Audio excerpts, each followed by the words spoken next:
thời gian trôi sau bao ngày tháng năm đời một điều đâu em cũng đã tới ngồi đêm thức dậy bao nhiêu người hát một cười trẻ con dịu dít tay trời tại vì thật vui thật như thế thật tuyệt vời như thế bao trái tim hoa rơi lên từng nơi từ bên trời thế giới yêu mọi người xa xôi ta đến với nhau không để xa lời cùng bên nhau xa xinh tận nhau chân tình càng thêm ấm áp giữa bên nhau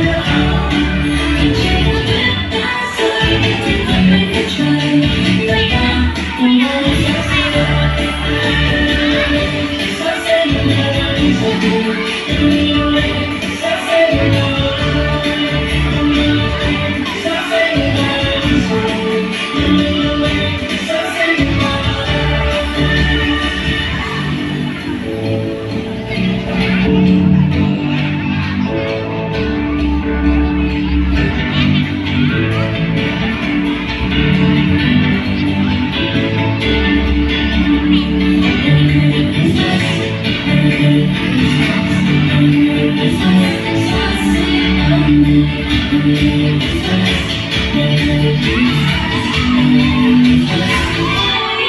Oh